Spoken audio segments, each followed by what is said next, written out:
ونستعينه ونستغفره ونعوذ بالله من شرور أنفسنا ومن سيئات أعمالنا من يهده الله فلا مضل له ومن يضلل فلا هادي له وأشهد أن لا إله إلا الله وحده لا شريك له وأشهد أن محمدا عبده ورسوله يا أيها الذين آمنوا اتقوا الله حق تقاته ولا تموتن إلا وأنتم مسلمون يا أيها الناس اتقوا ربكم الذي خلقكم من نفس واحدة وخلق منها زوجها وبث منهما رجالا كثيرا ونساء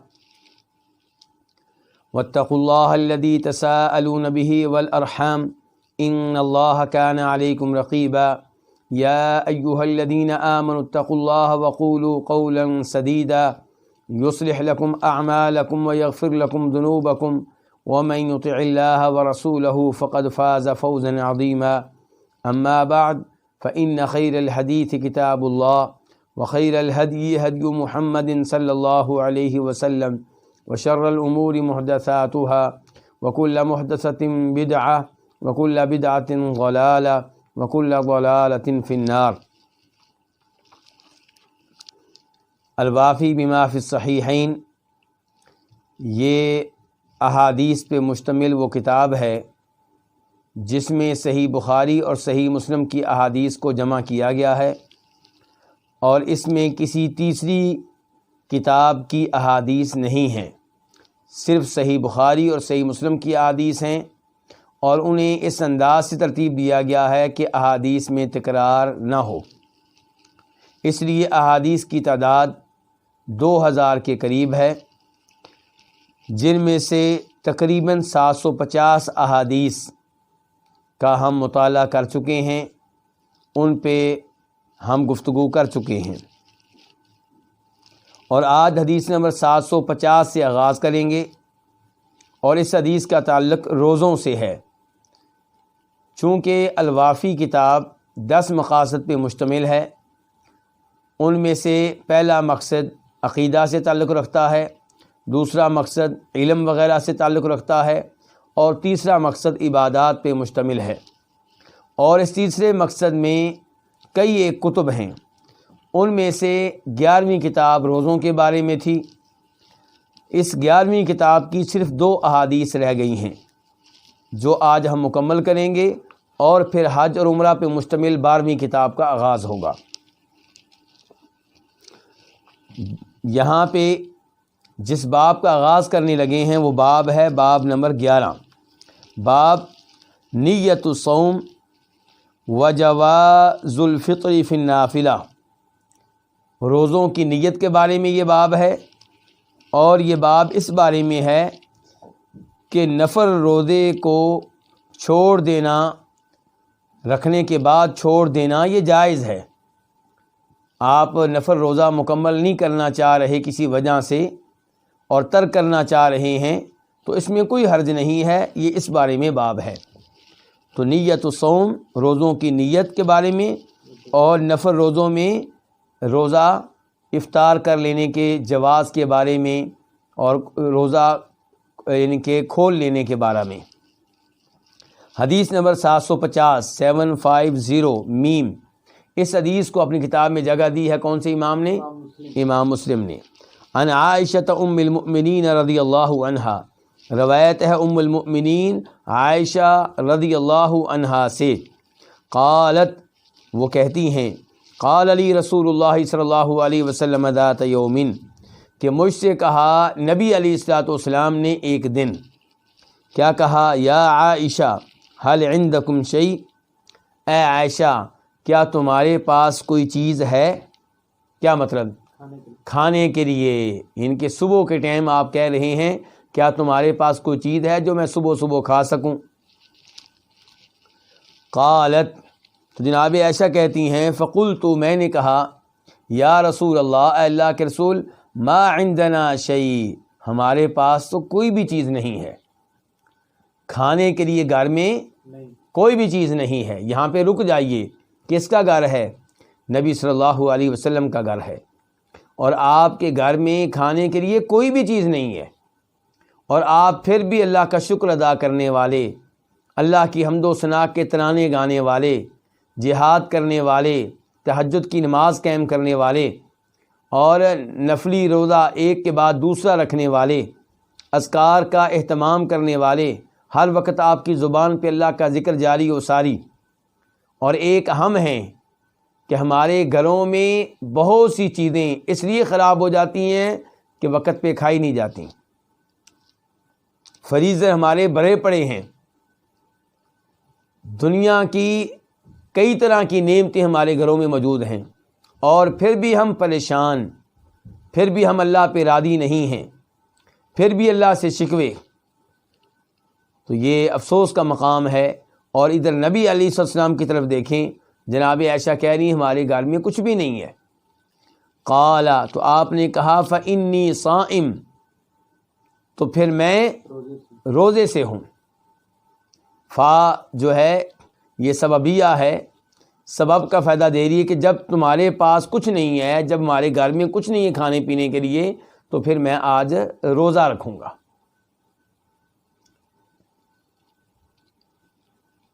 ایک تو یہ پتہ چلا کہ آپ اس حالت میں بھی عبادت کا شوق رکھتے ہیں۔ آج مجھے افسوس سے کہنا پڑ رہا ہے کہ وہ لوگ جن کے پاس پیسہ ہے، وہ مال کے فتنے کی وجہ سے عام طور پہ دین سے دور ہیں، رمضان کے روزے رکھنے سے دور ہیں، 5 وقت کی نمازیں باقاعدہ طور پہ ادا کرنے سے دور ہیں۔ لیکن غریب کیوں دور ہے؟ غریب کیوں اپنے رب سے دور ہے؟ یہ زیادہ افسوس کا مقام ہے۔ آپ کو اللہ تعالیٰ نے دنیا بہت زیادہ نہیں دی، آپ کم از کم اپنی آخرت تو بنا لیں۔ آپ کے پاس وہ مال نہیں ہے جو فتنے میں مبتلا کرے، آپ فتنے کی طرف کیوں بھاگ رہے ہیں؟ تو یہاں پہ نبی علیہ السلام کیا فرما رہے ہیں؟ فإنی صائم، تو بے شک میں روزے کی حالت میں ہوں۔ تو اس سے کیا پتہ چلا کہ آپ روزہ کب رکھ رہے ہیں؟ فجر کے بعد، یعنی کہ فجر کے بعد نبی علیہ السلام پوچھ رہے ہیں کہ ایسا کھانے پینے کے لیے کچھ ہے؟ ممکن ہے صبح کے 8 بجے کا وقت ہو، صبح کے 7 بجے کا وقت ہو، کیونکہ عام طور پہ آپ مسجد میں بیٹھے رہتے تھے فجر کی نماز کے بعد جب تک سورج نکل نہیں آتا تھا۔ سورج نکلنے کے بعد آپ اپنی جگہ سے اٹھتے تھے، تو اس کا مطلب یہ ہے کہ گھر میں آئے ہوں گے سورج نکل جانے کے بعد، اور جس کو آپ ناشتے کا ٹائم کہہ سکتے ہیں، اس وقت آ کے آپ کہہ رہے ہیں کیا کوئی کھانے پینے کی کوئی چیز ہے؟ تو جناب عائشہ فرما رہی کچھ بھی نہیں ہے۔ تو آپ کہتے ہیں تو بے شک میں روزے کی حالت میں ہوں۔ اس سے پتہ چلا کہ نفلی روزے کی نیت صبح بھی کی جا سکتی ہے، فجر کے بعد بھی کی جا سکتی ہے۔ شرط یہ ہے کہ آپ نے فجر طلوع ہونے کے بعد نہ کوئی چیز کھائی ہو، نہ کوئی چیز پی ہو۔ فجر کی اذان ہوئی، اس کے بعد آپ نے کوئی چیز نہیں کھائی، آپ نے کوئی مشروب نہیں پیا، کوئی پانی نہیں پیا، اور صبح 7 بجے 8 بجے 9 بجے 10 بجے آپ کا پروگرام بن گیا کہ میں آج روزہ رکھ لیتا ہوں، تو اس میں کوئی حرج نہیں ہے۔ اور یہی چیز اس حدیث سے واضح طور پہ معلوم ہو رہی ہے۔ اور اس حدیث سے پتہ چلا کہ امام مالک رحمہ اللہ کا یہ فتویٰ درست نہیں ہے، جسے ائمہ کرام نے ان سے نقل کیا ہے۔ وہ کہتے ہیں کہ مجھے یہ بات پسند نہیں ہے کہ کوئی شخص روزہ رکھے اور اس نے رات کو روزے کی نیت نہ کر رکھی ہو۔ یہ چیز فرض روزے کے بارے میں کہی جائے تو بالکل ٹھیک ہے، کیونکہ فرض روزے کے بارے میں نبی علیہ السلام کا فرمان ہے، جسے امام ترمذی وغیرہ روایت کرتے ہیں جناب حفصہ سے، ام المؤمنین حفصہ سے۔ وہ کہتی ہیں کہ نبی علیہ السلام نے فرمایا جو رات کو روزے کی نیت نہیں کرتا تو اس کا روزہ نہیں ہے۔ تو فرض روزے کی نیت فجر طلوع ہونے سے پہلے ضروری ہے۔ فجر طلوع ہوتی ہے مثال کے طور پہ 3:50 پہ، لیکن آپ کی مسجد میں اذان ہوتی ہے 3:55 پہ، تو اب آپ کو معلوم ہے کہ 3:50 پہ فجر طلوع ہو جاتی ہے، تو 3:50 سے پہلے آپ نیت کریں گے۔ چاہے 3:50 سے پہلے 1 منٹ پہلے نیت کر لیں، یا 10 منٹ پہلے، یا 1 گھنٹہ پہلے، یا 5 گھنٹے پہلے، چاہے آپ رات کو عشاء کے بعد ہی نیت کر لیں، چاہے آپ مغرب کے وقت ہی نیت کر لیں۔ کیا نیت؟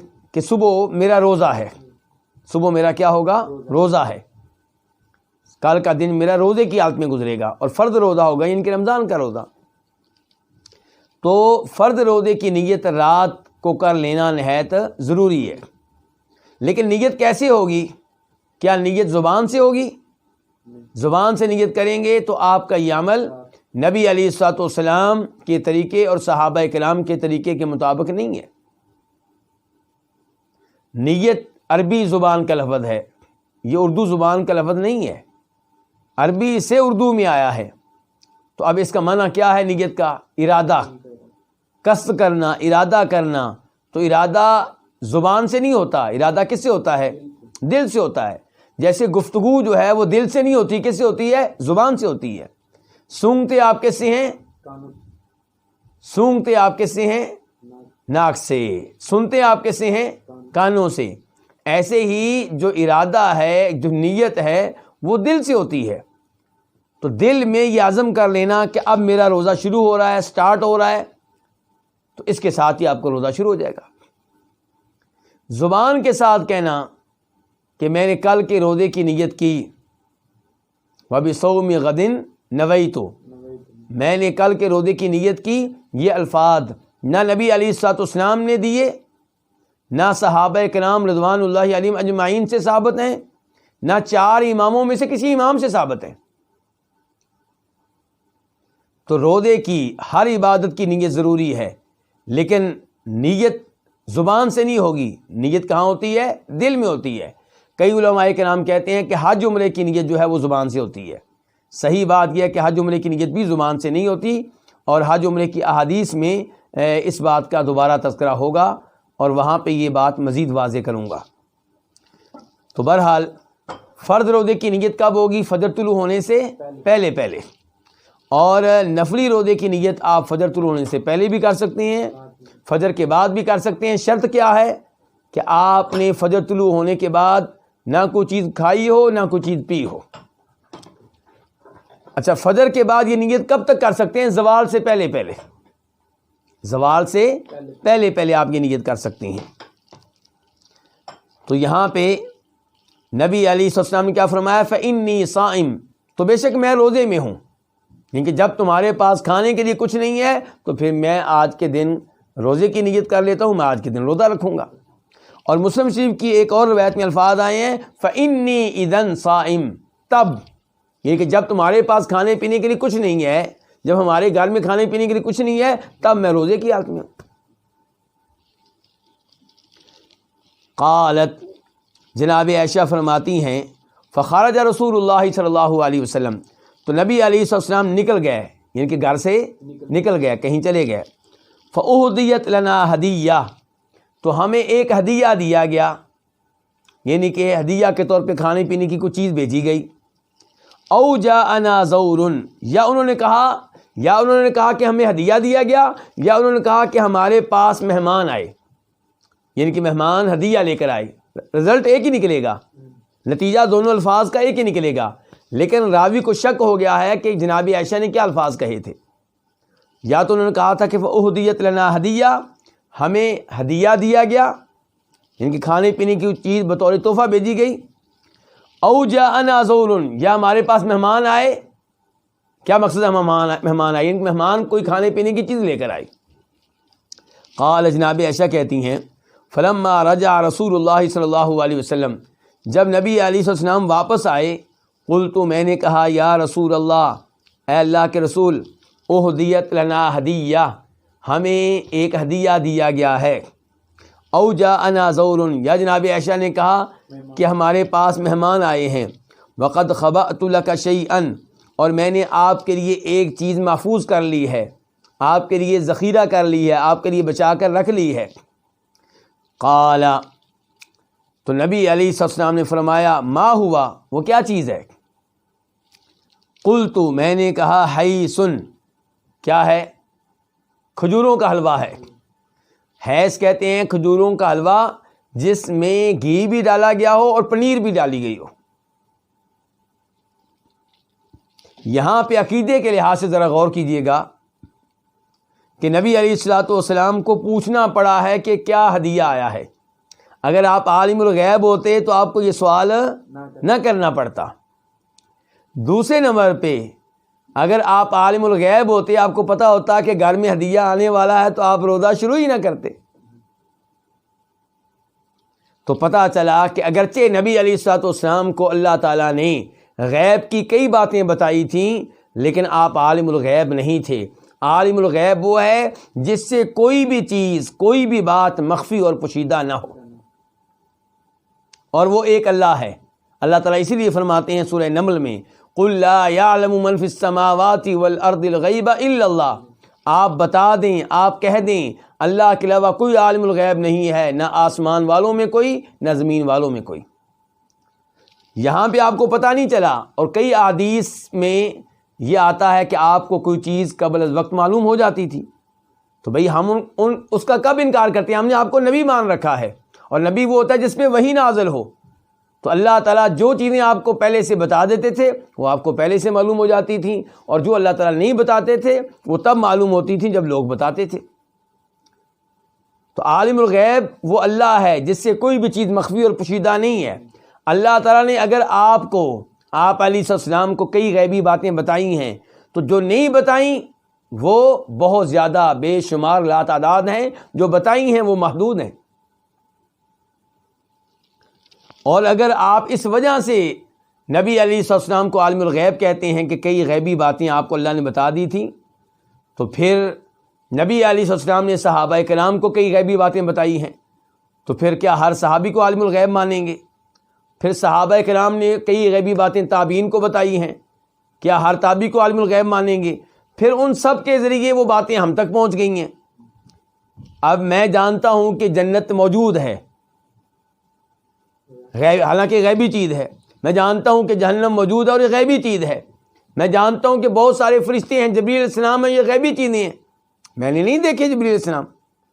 اور میرا ایمان ہے کہ روز قیامت حوض ہوگا نبی علیہ السلام کا۔ میرا ایمان ہے کہ جہنم پہ پل ہوگا جہاں سے لوگوں نے گزرنا ہے۔ میرا ایمان ہے کہ قبر میں یہ عذاب ہوتا ہے، یہ نعمتیں ملتی ہیں۔ میرا ایمان ہے قبر میں فرشتے آتے ہیں، سوال و جواب کی محفل وہاں پہ منعقد کرتے ہیں۔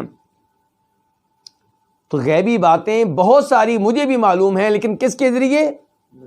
نبی صلی اللہ علیہ وسلم کے ذریعے۔ تو کیا میں عالم الغیب ہوں؟ بالکل نہیں۔ تو نبی علیہ الصلوۃ والسلام بھی عالم الغیب نہیں ہے، عالم الغیب ایک اللہ کی ذات ہے۔ تو آپ نے پوچھا وہ کیا چیز ہے؟ تو جناب عائشہ کہتی میں نے کہا ہی سن، کھجوروں کا حلوہ ہے، لیکن حیض کھجوروں کا وہ حلوہ جس میں کیا ڈالا گیا ہو؟ گھی اور پنیر۔ قال آپ نے کہا تی، اسے لے کر لاؤ۔ فجئت بہ، تو میں اسے لے کر آئی۔ فاکلا، تو آپ نے کھجوروں کا وہ حلوہ کھا لیا، جبکہ آپ روزے کی حالت میں تھے، تو کھا لیا اور نفلی روزہ توڑ لیا۔ تو اس سے کیا پتہ چلا کہ نفلی روزہ رکھنے کے بعد آپ توڑ سکتے ہیں، اور جو نفلی روزہ رکھنے کے بعد توڑ دے اس پہ کوئی قضا نہیں ہے۔ اہم بات یہ ہے، امام ابو حنیفہ رحمہ اللہ فرماتے ہیں اس کے ذمے قضا ہے، اس روزے کے بدلے میں ایک اور روزہ رکھنا واجب ہوگا۔ لیکن صحیح بات یہ ہے کہ جو چیز نفل ہو اس کی قضا بھی نفل ہوتی ہے، جو چیز واجب ہو اس کی قضا بھی واجب ہوتی ہے۔ اگر فرض نماز رہ گئی ہے تو اس کی قضا کیا ہے؟ فرض ہے۔ سنتیں رہ گئی ہیں تو ان کی قضا کیا ہے؟ سنت ہے۔ نفل رہ گئے ہیں تو ان کی قضا کیا ہے؟ نفل ہے۔ تو یہ نفلی روزے ہیں، ان کی قضا واجب نہیں ہے۔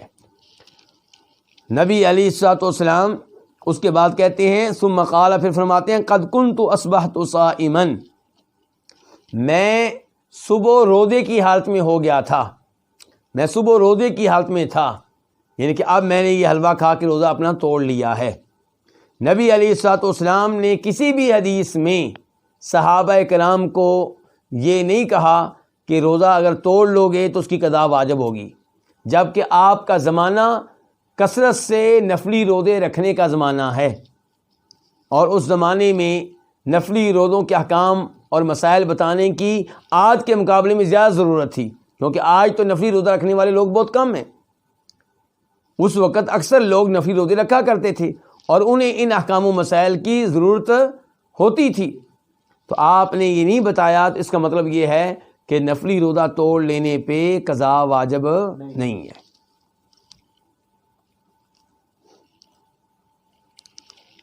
اس کے بعد باب نمبر 12، باب الصائم یدعى لطعام فلیقل انی صائم، کہ روزے دار کو کھانے کی دعوت دی جائے تو اس پہ واجب ہے کہ وہ کہے انی صائم، بے شک میں روزے کی حالت میں ہوں۔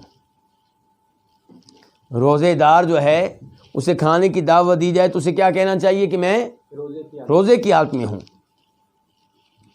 یہ کون سا روزہ ہے؟ نفلی روزہ۔ حدیث نمبر 751 751 میم، اس حدیث کو اپنی کتاب میں جگہ دینے والی امام کون ہے؟ امام مسلم۔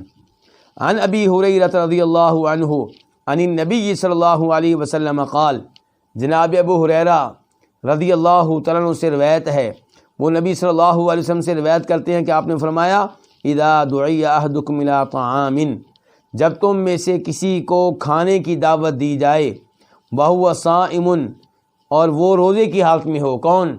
جس کو دعوت دی جا رہی ہے۔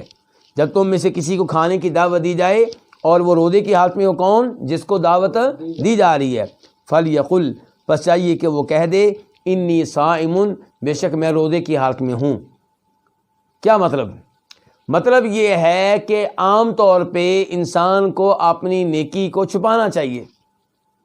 آپ یہ ظاہر نہ کریں کہ میں نے روزہ رکھا ہوا ہے، تاکہ ریاکاری اس میں شامل نہ ہو، شیطان آپ کی نیکی کو برباد نہ کر ڈالے، تو آپ لوگوں سے اپنی اس نیکی کو چھپا کر رکھیں۔ لیکن جب یہ صورتحال ہو کہ آپ کو کھانے کی دعوت دی جا رہی ہے تو آپ فرما رہے ہیں پھر بتا دو کہ میں روزے کی حالت میں ہوں، تو یہ ریاکاری نہیں ہوگی۔ یعنی کہ اگر بتاتے ہوئے آپ کی نیت معذرت کرنا ہے تاکہ معذرت اچھے انداز سے ہو جائے، جس کی دعوت ریجیکٹ کر رہا ہوں وہ دل میں میرے خلاف کوئی بات نہ رکھے، اسے مجھ پہ کوئی غصہ نہ آئے، آپ چاہتے ہیں معاملہ کھول کے اس کے سامنے رکھ دوں، تو آپ کھول کے بتا دیں کہ میں روزے کی حالت میں ہوں، اور آپ کا یہ بتانا ریاکاری میں شامل نہیں ہوگا۔ لیکن یہ کب ہے؟ جب دل بھی آپ کا صاف ہو۔ اگر دعوت ملنے پہ آپ اس لیے بتا رہے ہیں کہ میں روزے کی حالت میں ہوں تاکہ اس کو پتہ چل جائے کہ میں نے روزہ رکھا ہوا، میں بڑا نیک آدمی ہوں، تو پھر آپ کا یہ لفظ کہنا ایک دوسرا رخ اختیار کر لے گا۔ یہاں پہ اسی حدیث اور اسی مسئلے سے متعلقہ ایک دو اور روایتیں ہیں، وہ آپ کے سامنے رکھنا چاہوں گا، اور یہ دونوں روایتیں مسلم شریف کی ہیں۔ پہلے نمبر پہ جناب ابو ہریرہ کہتے ہیں کہ نبی علیہ السلام نے فرمایا جب تم میں سے کسی کو دعوت دی جائے فلیجب، وہ دعوت کو قبول کرے۔ جب آپ میں سے کسی کو دعوت دی جائے کھانے وغیرہ کی تو آپ کیا کریں؟ دعوت کو قبول کریں۔ فَإِن كَانَ صَائِمًا فَلْيُصَلِّ، اگر دعوت قبول کرنے والا روزے کی حالت میں ہو تو فَلْيُصَلِّ، کیا کرے؟ انہیں دعائیں دے دے۔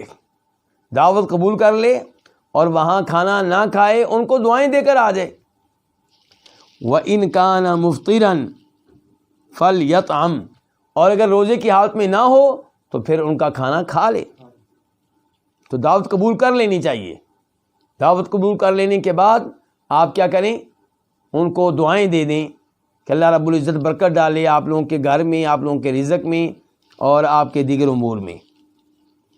اور مسلم شریف کی ایک اور حدیث ہے جسے جناب جابر روایت کرتے ہیں، اور اس کا نمبر ہے مسلم شریف میں 1430 1430، کہ جب تم میں سے کسی کو کھانے کی دعوت دی جائے فلیجب، تو دعوت قبول کرے، فإن شاء طعم، اگر چاہے تو کھانا کھا لے، وإن شاء ترک، اور اگر چاہے تو کھانا نہ کھائے۔ دعوت قبول کر لیں، تو جب تک کوئی مجبوری نہ ہو دعوت قبول کر لینی چاہیے۔ اور جہاں تک تعلق ہے اس بات کا کہ آپ روزے کی حالت میں ہیں، تو اس کے بارے میں نبی علیہ السلام نے ہمیں اختیار دے دیا ہے۔ ایک تو یہ ہے کہ دعوت ملے تو آپ کہہ دیں کہ میں روزے کی حالت میں ہوں، دوسرا یہ ہے کہ آپ چلے جائیں اور ان کو دعائیں دے کر آ جائیں، تیسرا یہ ہے کہ آپ روزہ کھول کے کھانا کھا بھی سکتے ہیں۔ یہ ان حدیث سے تو نہیں، دیگر حدیث سے معلوم ہو رہا ہے، جیسا کہ وہ حدیث ابھی ہم نے پڑھی ہے کہ کھجوروں کا حلوہ پیش کیا گیا تو آپ نے روزہ توڑ دیا۔ تو جب روزے دار کو کھانے کی دعوت ملے تو اس کے پاس پہلی چوائس یہ ہے کہ وہ کہہ دے میں روزے کی حالت میں ہوں، اور دوسری چوائس یہ ہے کہ وہ دعوت قبول کر کے چلا جائے۔ اب وہاں پہ جائے تو کھانا نہ کھائے، دعائیں دے کر آ جائے، اور تیسری چوائس پھر یہ ہے کہ روزہ کھول لے اور کھانا کھا لے۔ تو یہ تھے روزوں کے تعلق سے روزوں سے تعلق سے چند احادیث جن پہ ہم نے الحمدللہ گفتگو کی۔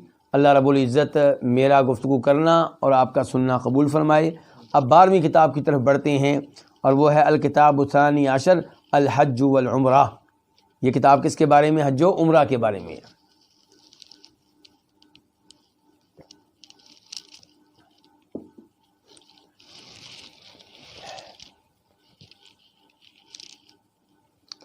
اس کتاب میں کئی فصلیں ہیں۔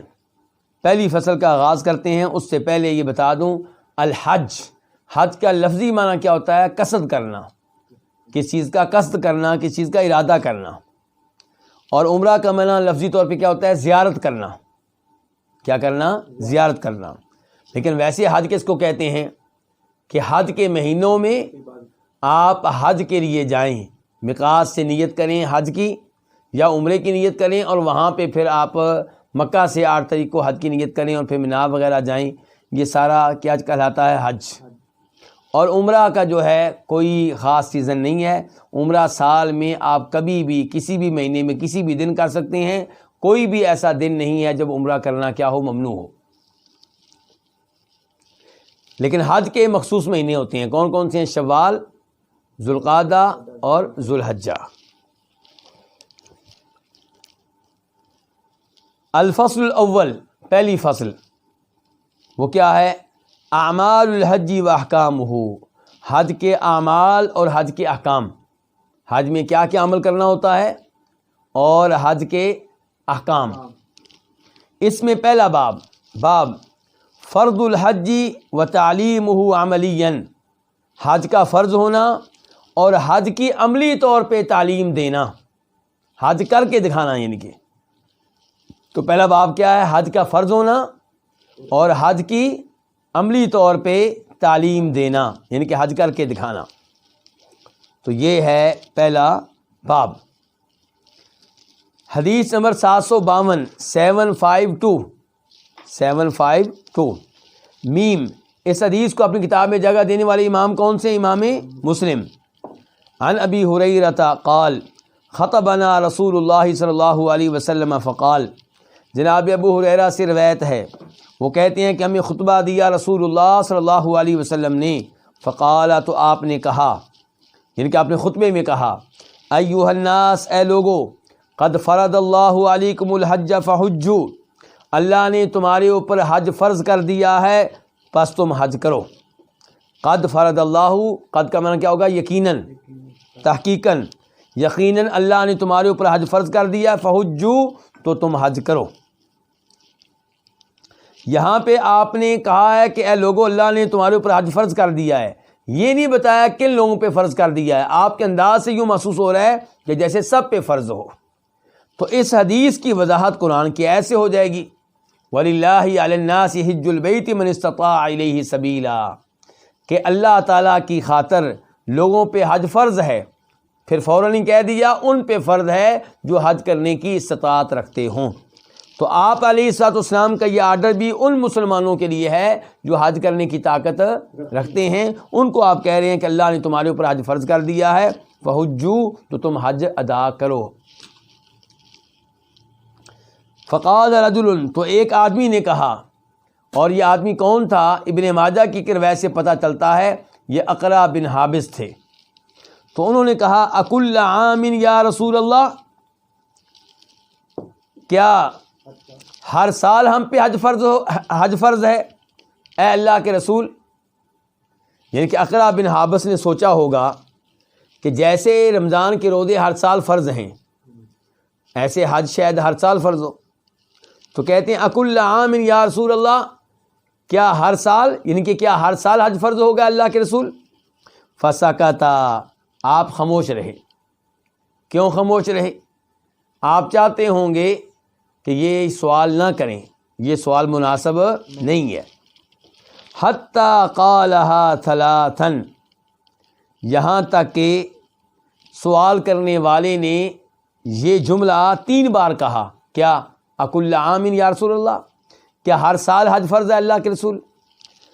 تو اس نے یہ کتنی بار کہا؟ 3 بار کہا۔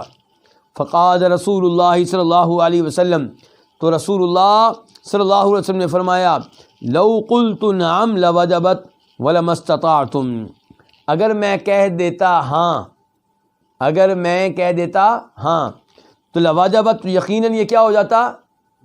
کیا مطلب؟ ہر سال واجب ہو جاتا۔ اگر میں ہاں کہہ دوں تو کیا ہو جائے گا؟ ہر سال واجب ہو جائے گا۔ وَلَمَا اسْتَطَعْتُمْ، اور یقیناً تم اس کی استطاعت نہیں رکھو گے، تم میں ہر سال حج کرنے کی استطاعت نہیں ہے۔ ثم قال، پھر آپ علیہ الصلوۃ والسلام نے فرمایا، کیا فرمایا آپ نے؟ ذرونی ما ترکتکم، مجھے چھوڑے رکھو جب تک میں تم کو چھوڑے رکھوں۔ کیا مطلب؟ جب میں تم کو کوئی آرڈر دوں، خاموشی سے اس پہ عمل کرو۔ جب میں اس کی تفصیلات نہیں بتا رہا تو تم ایسے سوال کیوں کرتے ہو؟ مثال کے طور پہ جب میں تم کو حکم دوں نماز پڑھو، تم اپنی استطاعت کے مطابق نماز پڑھ لو۔ جب میں کہوں روزے رکھو، اور یہ نہ کہوں کتنی، اپنی استطاعت کے مطابق روزے رکھ لو۔ تو فرمایا ذرونی، مجھے چھوڑے رکھو، ان کے سوال سے مجھے چھوڑے رکھو، ما ترکتکم، جب تک میں تم کو چھوڑے رکھوں۔ فإنما هلك من كان قبلكم بكثرة سؤالهم، سوائے اس کے نہیں جو تم سے پہلے تھے ہلاکا، وہ ہلاک ہو گئے۔ جو لوگ تم سے پہلے تھے، کون؟ یہودی عیسائی، جو تم سے پہلے تھے، سوائے اس کے نہیں وہ ہلاک ہوئے۔ کس وجہ سے؟ بکثرت سؤالہم، بہت زیادہ سوالات کرنے کی وجہ سے۔ کس سے سوال کرتے تھے؟ اپنے نبیوں سے۔ اور اس کی مثال کیا ہے؟ گائے والوں کا واقعہ پڑھ لیں سورہ بقرہ میں، ان اللہ یأمرکم ان تذبحوا بقرہ، موسیٰ علیہ السلام نے کہا تھا اللہ تمہیں حکم دے رہا ہے کہ گائے ذبح کرو۔ اب وہ کوئی بھی گائے ذبح کر لیتے تو موسیٰ علیہ السلام کے آرڈر پہ عمل ہو جاتا، اللہ کے آرڈر پہ عمل ہو جاتا، لیکن انہوں نے کیا کیا؟ گائے کیسی ہو، اس کی عمر کیا ہو، اور اس کا رنگ وغیرہ کیسا ہو، عجیب و غریب سوالات کرتے رہے اور اپنے آپ کو مشکل میں ڈالتے رہے۔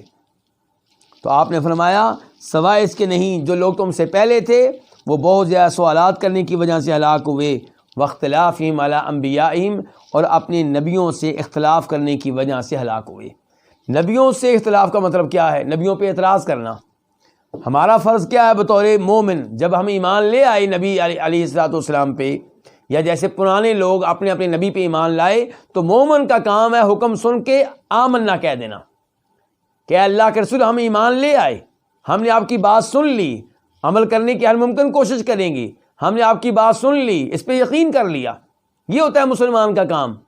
مسلمان اپنے نبی سے اختلاف کرے، یہ تو بہت بڑی جرت ہے، بہت بڑی جسارت ہے۔ اس کی وجہ سے فرمایا پہلی قومیں ہلاک ہوئیں۔ اور افسوس سے کہنا پڑتا ہے آج کی جدید یونیورسٹیوں نے، جدید کالجوں نے ایسے نوجوان پیدا کر ڈالے ہیں جو شریعت پہ اعتراض کرتے ہیں۔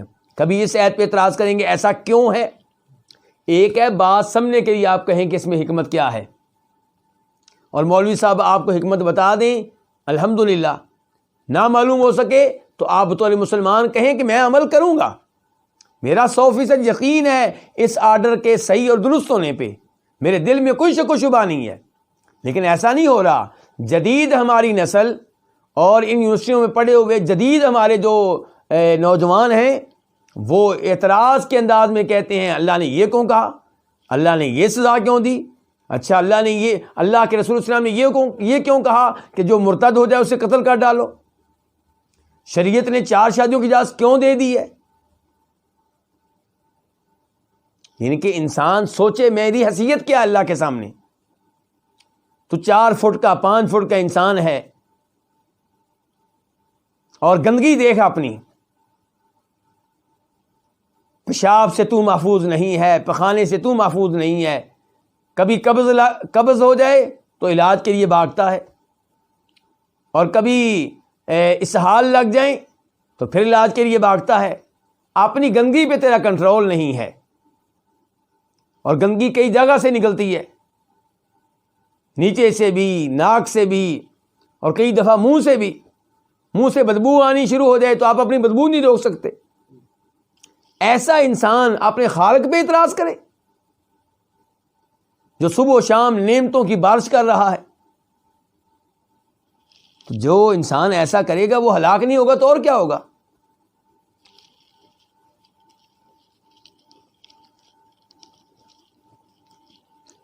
تو یعنی کہ مسلمان وہ ہے جو یہ کہے کہ اللہ نے کہہ دیا کہ مرتد کو قتل کرنا ہے، اللہ کا کہنا بالکل ٹھیک ہے، 100% ٹھیک ہے، لیکن ویسے مولوی صاحب اس میں حکمت کیا ہے؟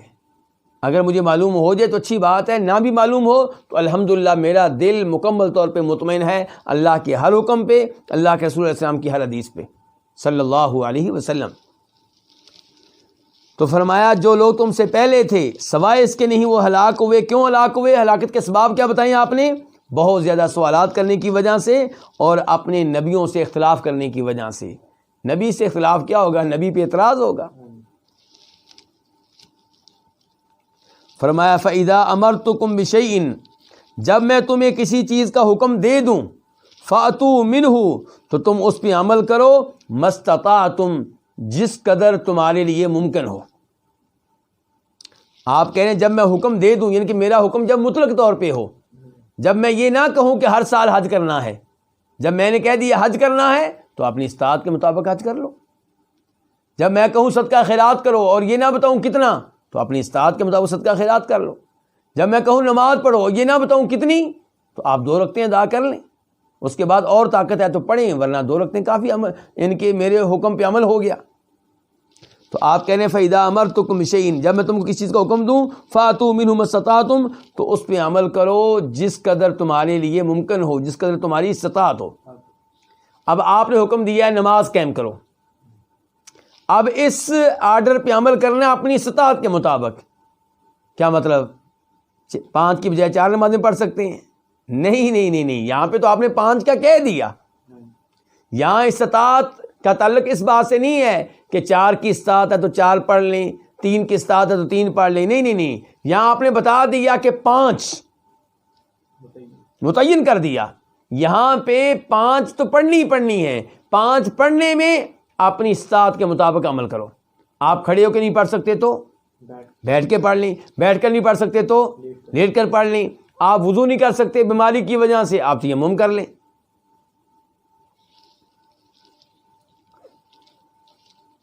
اچھا آپ دیکھیں، جب آپ اپنے آرڈر کا تذکرہ کر رہے ہیں تو کہہ رہے ہیں میرے آرڈر پہ اپنی استطاعت کے مطابق کیا کرو؟ عمل کرو۔ اور اب آگے دیکھیں وَإِذَا نَهَيْتُكُمْ عَنْ شَيْءٍ فَدَعُوا، اور جب میں تمہیں کسی چیز سے روک دوں تو اس کو چھوڑ دو، اس کے قریب بھی نہ جاؤ۔ یہاں پہ یہ نہیں کہا کہ اپنی استطاعت کے مطابق اس سے دور رہیں۔ دیکھیں عمل کرنا مشکل ہوتا ہے تو وہاں پہ کیا کہا ہے؟ اپنی استطاعت کے مطابق۔ لیکن بدکاری سے دور رہنا اس میں کیا مشکل ہے؟ اس میں آپ کا کیا زور لگتا ہے؟ آپ وہ راستے نہ اپنائیں جو راستے برائی کی طرف لے کر جاتے ہیں۔ اس لیے شریعت نے کیا کہا ہے کہ زنا کے قریب بھی نہ جاؤ، یعنی کہ وہ اسباب، وہ ذرائع آپ اختیار نہ کریں جن کی وجہ سے آپ 1 ہفتے کے بعد یا 1 مہینے کے بعد یا سال کے بعد زنا میں واقع ہو سکتے ہیں، بدکاری میں واقع ہو سکتے ہیں۔ آپ نہ لڑکیوں سے دوستیاں لگائیں، آپ نہ اس ماحول میں رہیں جس ماحول میں بے پردگی ہے، بے حیائی ہے۔ تو فرمایا وَإِذَا نَهَيْتُكُمْ عَنْ شَيْءٍ، جب میں تمہیں کسی سے روک دوں فَدَعُوهُ، اسے کیا کرو؟ اسے چھوڑ دو۔ یہاں پہ یہ نہیں کہا کہ اپنی استطاعت کے مطابق۔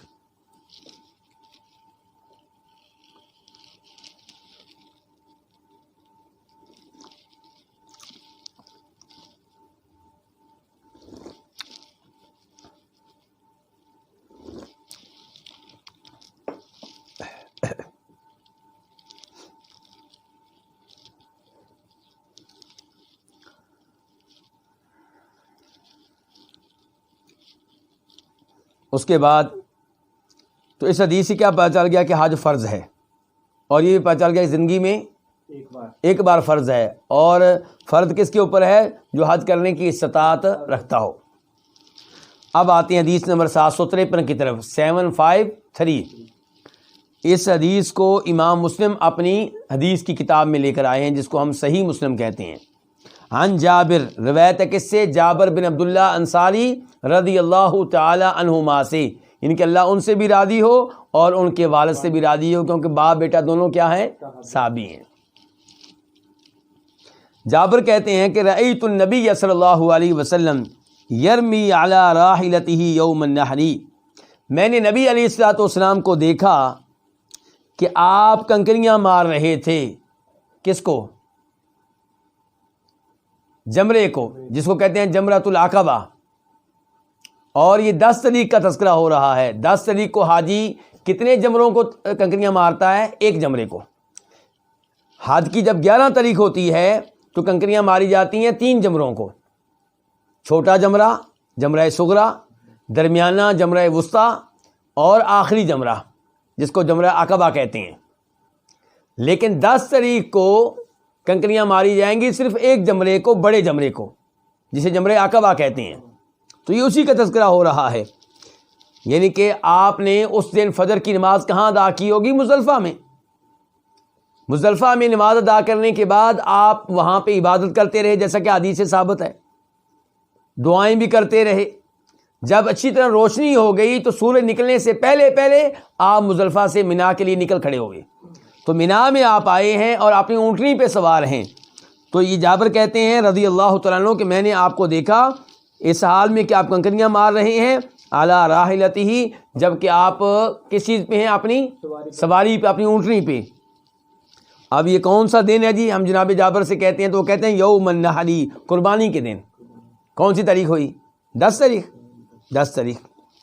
وَيَقُولُ، اس حال میں کہ آپ کہہ رہے ہیں لِتَأْخُذُوا مَنَاسِكَكُمْ، چاہیے کہ تم لے لو، تم کیا کرو؟ لے لو، قبول کر لو، سیکھ لو، مناسککم، اپنی عبادت کے طریقے، اپنی عبادت کے احکام و مسائل، یعنی کہ مجھ سے حج کا طریقہ اچھی طرح سیکھ لو۔ میں حج کرا رہا ہوں، کر رہا ہوں، میری ایک ایک بات نوٹ کر لو، مجھ سے حج کا طریقہ سیکھ لو۔ اور آپ نے حج کا طریقہ سیکھنے کے بارے میں ترغیب ایسے ہی دی ہے جیسے نماز کے بارے میں دی تھی۔ نماز کے بارے میں آپ نے کیا کہا؟ صلو کما رأیتمونی اصلی۔ بخاری شریف کی حدیث ہے کہ نماز پڑھو ایسے جیسے تم نے نماز پڑھتے ہوئے مجھے دیکھا ہے۔ یہ آپ نے نہیں کہا کہ تم میرے طریقے کے مطابق نماز پڑھ لو یا میرے کسی صحابی کے طریقے کے مطابق نماز پڑھ لو، نہیں، آپ نے صرف اپنے آپ کو نماز کے معاملے میں آئیڈیل قرار دیا ہے۔ یقیناً صحابہ کرام بھی نبی علیہ السلام کے طریقے کے مطابق نماز پڑھتے تھے، لیکن صحابہ کرام معصوم نہیں ہیں، ان سے کوئی چھوٹی موٹی کوتاہی ہو سکتی ہے، اور آپ معصوم ہیں۔ اس لیے آپ نے یہ نہیں کہا کہ میرے صحابہ کرام کو دیکھ کر اپنی نمازیں ٹھیک کر لو، آپ نے کہا صلو کما رأیتمونی اصلی، ویسے نماز پڑھو جیسے تم نے مجھے نماز پڑھتے ہوئے دیکھا ہے۔ اور یہی اندازہ آپ کا حج میں ہے۔ کیا کہہ رہے ہیں؟ لِتَأْخُذُوا مَنَاسِكَكُمْ، چاہیے کہ تم لے لو اپنی حج کے طریقے، اپنی حج کے احکام و مسائل۔ فَإِنِّي لَا أَدْرِي، کیونکہ مجھے معلوم نہیں ہے، مجھے معلوم نہیں۔ یہ کب کہہ رہے ہیں آپ؟ یہ بتائیں آپ مجھے، یہ آپ کب کہہ رہے ہیں؟ فوت ہونے سے کتنا عرصہ پہلے کہہ رہے ہیں؟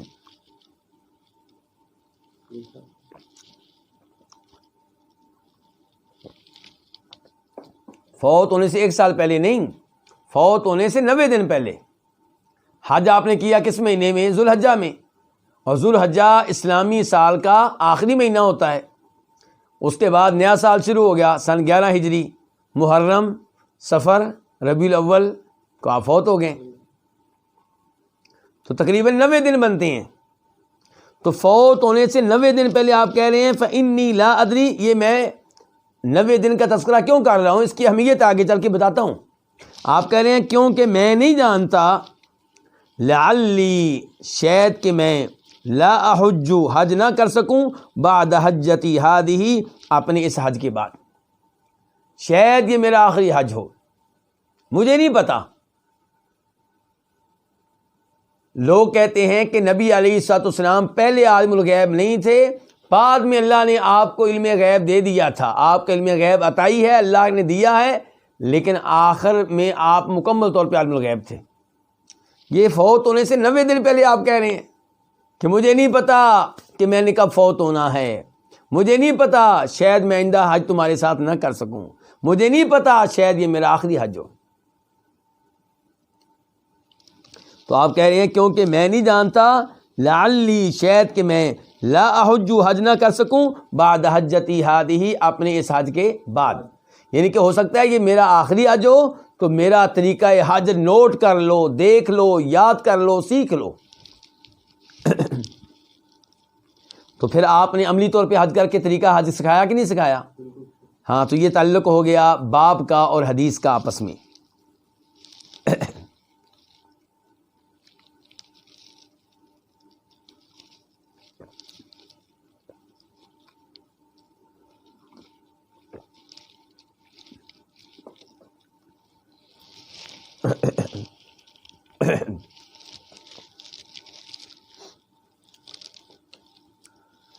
اس کے بعد دوسرا باب وہ کیا ہے؟ باب فضل الحج والعمرہ. یہ باب کس بارے میں ہے؟ حج عمرے کی فضیلت کے بارے میں ہے. حدیث نمبر 754، 754 قاف. اس حدیث کو اپنی اپنی کتب میں جگہ دینے پہ اتفاق کیا کنہوں نے؟ امام بخاری نے اور امام مسلم نے. عن ابی ہریرہ رضی اللہ عنہ قال قال رسول اللہ صلی اللہ علیہ وسلم. جناب ابو ہریرہ رضی اللہ عنہ سے روایت ہے، وہ کہتے ہیں کہ رسول اللہ صلی اللہ علیہ وسلم نے فرمایا، من حج ھذا البیت فلم یرفث ولم یفسق رجع کما ولدتہ امہ. کہ جو حج کرے ھذا البیت، اس گھر کا، جو کیا کرے؟ حج اس گھر کا. تو اس سے لگتا ہے کہ شاید یہ الفاظ کہتے ہوئے نبی علیہ السلام مکہ میں تھے. یہ محسوس ہوتا ہے کہ آپ کہاں تھے؟ مکہ میں تھے. اس لیے آپ کہہ رہے ہیں جو اس گھر کا کیا کرے؟ حج کرے. فلم یرفث، تو وہ بیگم سے کسی قسم کا تعلق قائم کرنے سے دور رہے. ولم یفسق، اور ہر طرح کے گناہ سے دور رہے، کوئی گناہ نہ کرے، نہ بیگم سے کوئی تعلق قائم کرے اور نہ کوئی اور گناہ کرے. تو رجع کما ولدتہ امہ، تو وہ واپس آئے گا کہاں سے؟ حج سے. وہ واپس آئے گا جیسے اس کی ماں نے اس کو جنم دیا تھا. ان کے حج کے بعد جب واپس آئے گا تو اس کی حالت وہی ہوگی جو اس کی حالت اس دن تھی جس دن اس کی ماں نے اس کو پیدا کیا تھا. جب اس کی ماں نے اس کو پیدا کیا تھا تب اس کے ذمے کوئی گناہ تھا؟ گناہوں سے پاک صاف تھا. فرمایا حج کرنے والا اگر حج ویسے کرے جیسے اللہ کے رسول علیہ السلام نے طریقہ سکھایا ہے، اور دوران حج بیگم سے کسی قسم کا تعلق قائم کرنے سے دور رہے، فسق و فجور سے، ہر طرح کے گناہ سے دور رہے، تو پھر وہ گناہوں سے پاک صاف ہو جائے گا. یہ جو لفظ ہے نا فلم یرفث، تو یہ رفث کس کو کہتے ہیں؟ ہر وہ حرکت یا کلام جو انسان کو شہوت پہ اکسائے، وہ کیا ہے؟ رفث ہے. بیگم سے ہم بستری کرنا، یا مزہ لینے کے لیے بیگم کا ہاتھ پکڑ لینا، یا ایسی گفتگو کرنا جو جس کا شہوت سے تعلق ہو، لذت سے تعلق ہو، یہ سب کچھ رفث میں آتا ہے. حج میں نہ ایسی گفتگو کرنے کی اجازت ہے، نہ اس نیت سے بیگم کا ہاتھ پکڑنے کی اجازت ہے، نہ اس سے ہم بستری کرنے کی اجازت ہے. البتہ مدد کے لیے بیگم کا ہاتھ پکڑ سکتے ہیں. مثال کے طور پہ بیگم کو آپ طواف کرا رہے ہیں، بیگم تھکی ہوئی ہے، آپ اس کا ہاتھ پکڑ لیتے ہیں، اس کی مدد کے طور پہ صفا مروہ میں پکڑ لیتے ہیں، کوئی مسئلہ نہیں ہے اس میں. لیکن مزہ لینے کے لیے پکڑیں گے تو یہ اس حدیث کے خلاف ہوگا. اچھا، جب آپ بیگم کا ہاتھ نہیں پکڑ سکتے تو کسی غیر عورت کا ہاتھ کیسے پکڑیں گے؟ کسی غیر عورت سے ایسا تعلق کیوں کر قائم کریں گے؟ کسی غیر عورت سے ایسی گفتگو کیوں کریں گے؟ تو یہ خوشخبری ہے بہت بڑی کہ آپ حج سے آئیں گے تو ایسے پاک صاف ہوں گے گناہوں سے جیسے آپ اس دن پاک صاف تھے جس دن آپ کی ماں نے آپ کو پیدا کیا تھا. لیکن یہ ثواب لینے کے لیے حج بھی وہ کرنا ہوگا جو اللہ کے رسول علیہ السلام نے سکھایا ہے. طریقہ حج کون سا ہو؟ اللہ کے رسول علیہ السلام کا. یہ نہیں کہ اپنے مولوی صاحب کی خاطر، اپنے مسلک کی خاطر آپ نبی علیہ السلام کے طریقے کو نظر انداز کر دیں، آپ کی حدیث کو پیچھے کر دیں. اور دوسرے نمبر پہ یہ کہ حج کے دوران کسی قسم کے غلط تعلق سے دور رہیں اور ہر طرح کے گناہ سے آپ دور رہیں. کئی لوگ حج کے دوران اپنی داڑھی مونڈ رہے ہوتے ہیں. اب داڑھی مونڈنا پرانے سب علماء کرام کے نزدیک غلط ہے، گناہ ہے. یعنی کہ ایک ہے کہ آپ نے داڑھی رکھ لی یا کتنی، ایک مٹھ کے بعد آپ کاٹتے ہیں، تو اس میں علماء کرام میں اختلاف ہے. اور صحیح بات یہی ہے کہ داڑھی کو اس کی حالت پہ چھوڑ دینا چاہیے.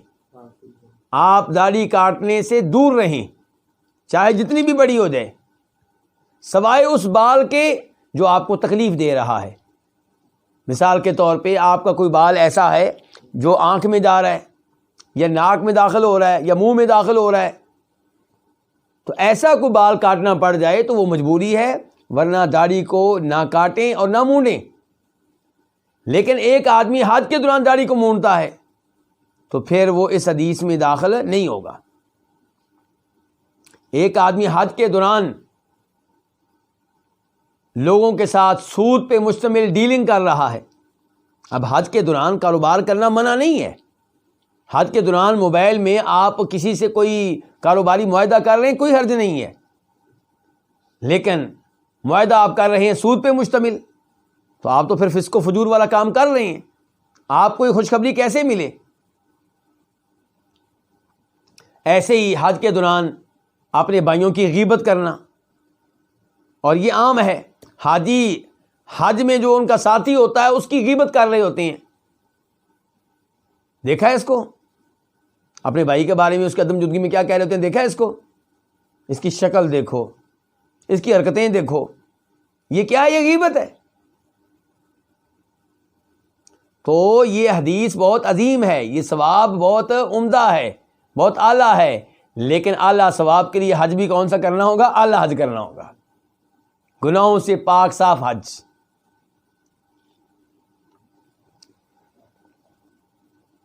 یہاں پہ یہ وضاحت کر دوں کہ ایسا حج آپ کریں جو گناہوں سے پاک صاف ہو، بیگم کے ساتھ کسی قسم کے تعلق سے پاک صاف ہو، تو آپ کے لیے خوشخبری ہے کہ آپ گناہوں سے ایسے پاک صاف ہوں گے جیسے اس دن تھے جس دن آپ پیدا ہوئے تھے. لیکن یہ ان گناہوں کا تذکرہ ہو رہا ہے جن کا تعلق صرف اللہ کی ذات سے ہے. کچھ گناہ وہ ہوتے ہیں جن کا تعلق بندے سے ہوتا ہے. آپ نے کسی کا قرضہ دینا ہے، آپ نے کسی کو تھپڑ ناجائز طور پہ مارا تھا، آپ نے کسی کو گالی دی تھی، آپ نے کسی پہ تہمت لگائی تھی، آپ نے کسی کی غیبت کی تھی، آپ نے کسی کو تنگ کیا تھا، آپ نے کسی کا مذاق اڑایا تھا. تو یہ گناہ تب معاف ہوں گے جب آپ اس بندے سے معافی لے لیں گے. حقوق العباد، بندوں کے حقوق تب معاف ہوں گے جب آپ ان سے معافی لے لیں جن کی آپ نے حق تلفی کی ہے. ماں کی حق تلفی کی تھی، ماں کو تکلیف دی تھی، باپ کو تکلیف دی تھی، یا بیگم کا حق ادا نہیں کرتے رہے، اسے خرچہ نہیں دیتے رہے، یا اسے مارتے رہے، ظلم و زیادتی کا نشانہ بناتے رہے. تو یہ جو بندوں کے حقوق ہیں تب معاف ہوں گے جب آپ بندوں سے معافی لے لیں گے.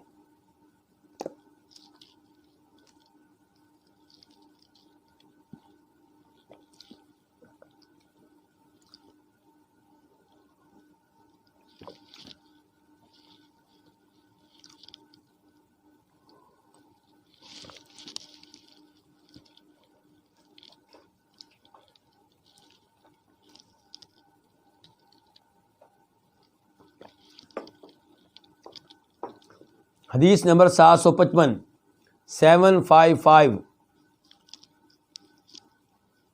قاف. اس حدیث کے بیان کرنے پہ بھی اتفاق ہے امام بخاری کا اور امام مسلم کا. عن ابی ہریرہ رضی اللہ عنہ ان رسول اللہ صلی اللہ علیہ وسلم قال العمرۃ الی العمرۃ کفارۃ لما بینہما والحج المبرور لیس له جزاء الا الجنہ.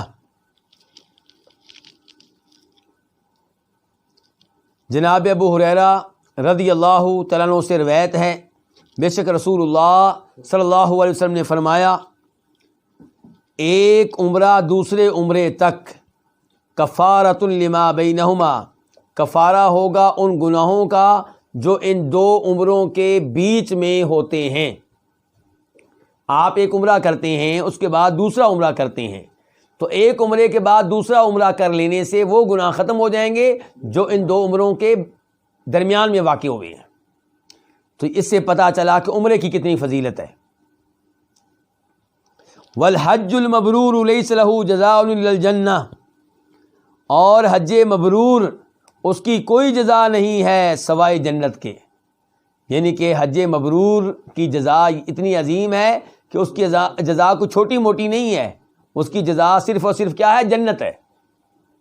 اب سوال یہ ہوگا حج مبرور کسے کہتے ہیں؟ مبرور بر سے ہے، بر نیکی کو کہتے ہیں، اطاعت کو کہتے ہیں۔ تو حج مبرور وہ حج جو نیکیوں پہ مشتمل ہو، اللہ کی اطاعت پہ مشتمل ہو، یعنی کہ گناہوں سے پاک ہو، ریاکاری سے پاک ہو، شہرت کی خواہش سے پاک ہو۔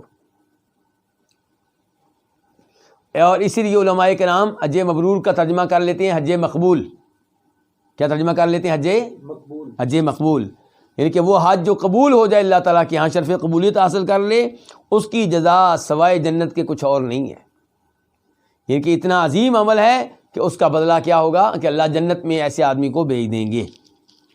اللہ سے ہم دعا کرتے ہیں کہ اللہ تعالیٰ ہمیں بار بار عمرے کرنے کی توفیق دے، مجھے بھی اور سب سامعین کو بھی، اور اللہ تعالیٰ ہم سب کو بار بار حج کرنے کی توفیق دے، اور جو عمرے اور حج کیے ہیں یا کریں گے اللہ تعالیٰ ان کو قبول فرمائے، اللہ تعالیٰ ہم سب کے گناہ معاف فرمائے۔ تو اس حدیث سے عمرے کی فضیلت بھی معلوم ہو گئی، اور کس کی فضیلت معلوم ہو گئی؟ حج کی فضیلت معلوم ہو گئی۔ تو اس حدیث کے ذریعے یہ پیغام بھی مل رہا ہے کہ انسان گناہ کر بیٹھتا ہے، انسان معصوم نہیں ہے، انبیاء کرام علیہم السلام صرف وہ معصوم ہیں۔ تو اس لیے انسان کو ایسے اعمال سر انجام دیتے رہنا چاہیے جن اعمال سے گناہ جڑتے رہتے ہیں، جن اعمال سے گناہ ختم ہوتے رہتے ہیں۔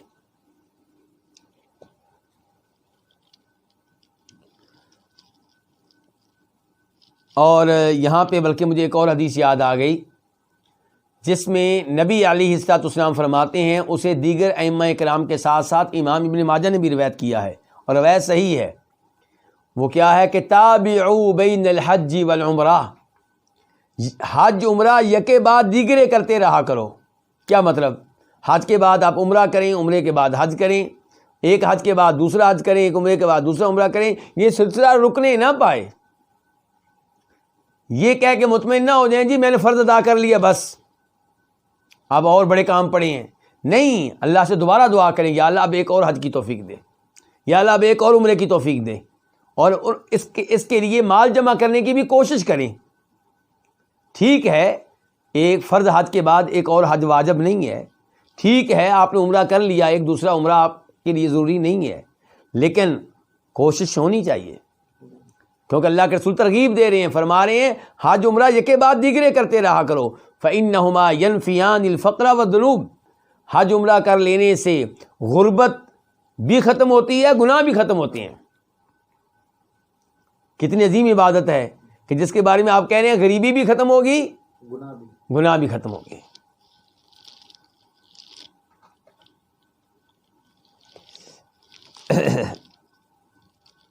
اس کے بعد حدیث نمبر 756 خواہ اس حدیث کو اپنی کتاب میں جگہ دینے والے یہاں پہ کون ہے؟ امام بخاری رحمہ اللہ۔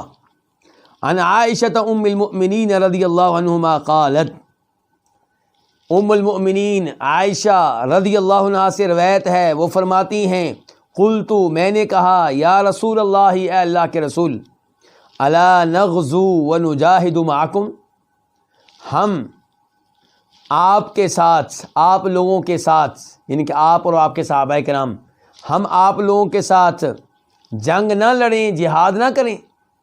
ہم سے مراد کون ہیں؟ عورتیں، یعنی کہ ہم عورتیں آپ لوگوں کے ساتھ مل کر جنگ نہ لڑیں، جہاد نہ کریں، یعنی کہ ہمارا بھی دل چاہتا ہے جہاد کے فضائل سن کر کہ ہم بھی جہاد میں شریک ہوں، ہم بھی اللہ کی راہ میں لڑیں۔ فقال، تو آپ نے کہا لکن احسن الجہاد واجملہ الحج، تمہارے لیے بہترین جہاد ہے، خوبصورت ترین جہاد ہے الحج، حج۔ تو عورتوں کا جہاد کیا ہوا پھر؟ حج۔ اور یہاں سے پتہ چلا کہ مرد اور عورت برابر نہیں ہیں، کئی کام عورتوں کے کرنے والے ہوتے ہیں، کئی کام مردوں کے کرنے والے ہوتے ہیں۔ آج ہم نے کافروں سے جملہ لے لیا ہے اور ہماری عورتیں نعرہ لگا رہی ہیں اور مرد بھی ان کو ترغیب دے رہے ہیں کہ ہم مردوں کے شانے کے ساتھ شانہ لگا کے آگے بڑھیں گی، ترقی کریں گی، مردوں کے قدم کے ساتھ قدم ملا کے آگے بڑھیں گی اور ترقی کریں گی۔ یہاں پہ فرق کیا جا رہا ہے، عورتوں سے کہا جا رہا ہے تمہارا جہاد کیا ہے؟ کیونکہ اللہ خالق ہے، اللہ نے عورت کو پیدا کیا ہے، اللہ بہتر جانتے ہیں کہ یہ جسم جہاد جیسا مشکل کام کر سکتا ہے کہ یہ نہیں کر سکتا۔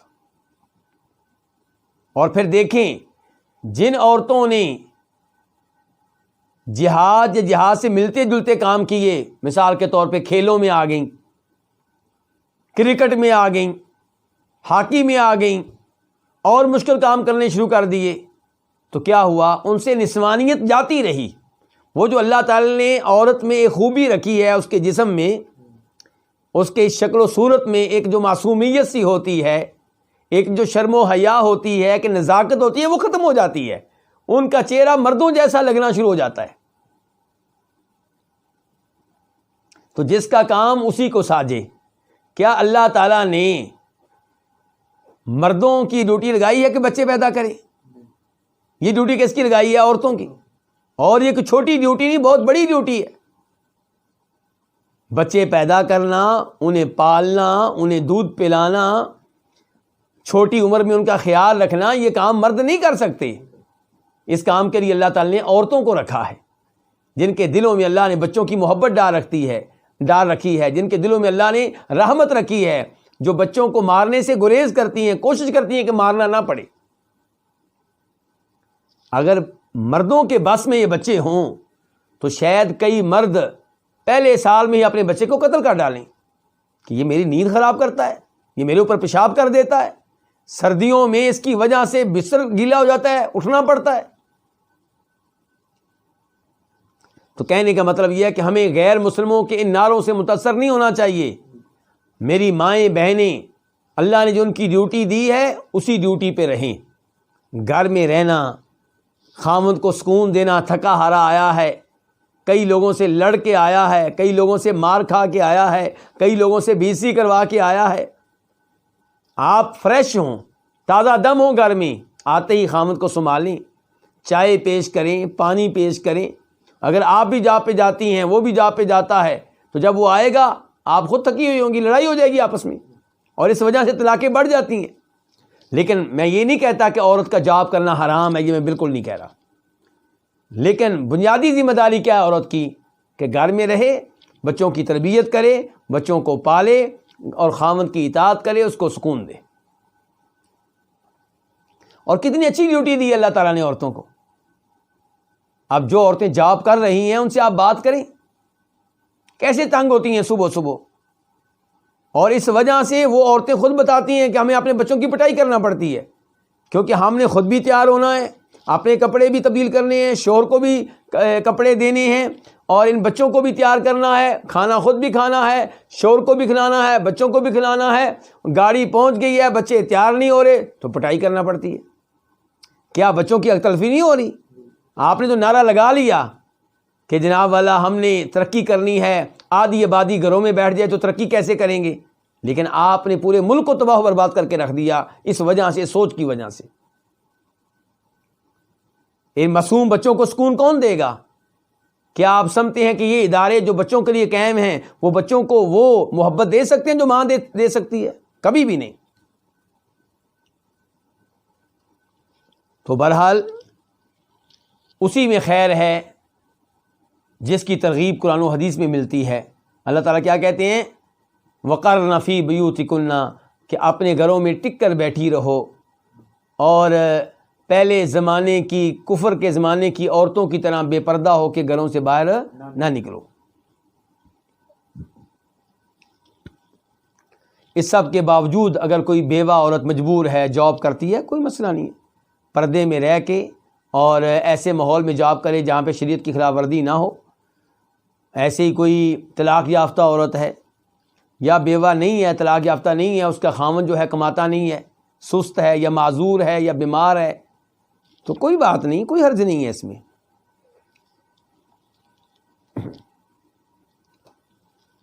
تو آپ کیا کہہ رہے ہیں؟ لَكُنَّ أَحْسَنُ الْجِهَادِ وَأَجْمَلُهُ الْحَجِّ. تم لوگوں کے لیے، ان کے مخاطب کون ہیں؟ عورتیں. تم لوگوں کے لیے خوبصورت ترین اور عمدہ ترین جہاد ہے، اور وہ کیا ہے؟ حج. حج المبرور، یعنی کہ وہ کیا ہے؟ حج مبرور. ایسا حج جو نیکیوں سے بھرپور ہو، ایسا حج جو مقبول ہو، ایسا حج جو گناہوں وغیرہ سے پاک صاف ہو.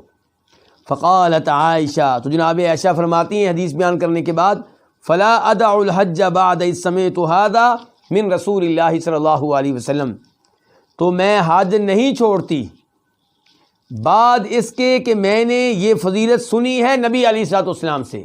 جب سے میں نے یہ سنا ہے کہ آپ نے عورتوں کے لیے حج کرنے کو ہی جہاد قرار دے دیا ہے، تب سے میں حج نہیں چھوڑتی، میری کوشش ہوتی ہے میں ہر سال حج کروں. کیا فرما رہی جناب عائشہ؟ میں حج ترک نہیں کرتی بعد اس کے کہ میں نے یہ سن لیا، یعنی کہ یہ فضیلت سن لی، کس سے؟ نبی علیہ الصلوۃ والسلام سے. اس کے بعد حدیث نمبر 757 757.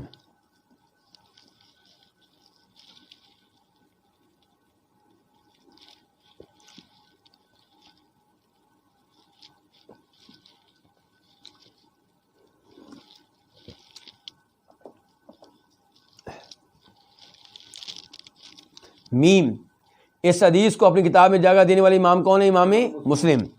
عن عائشہ رضی اللہ عنہا، روایت ہے ہماری ماں جناب عائشہ رضی اللہ عنہا سے، وہ کہتی ہیں ان رسول اللہ صلی اللہ علیہ وسلم قال، بے شک رسول اللہ صلی اللہ علیہ وسلم نے فرمایا، ما من یوم اکثر من ان یعتق اللہ فیہ عبدا من النار من یوم عرفہ.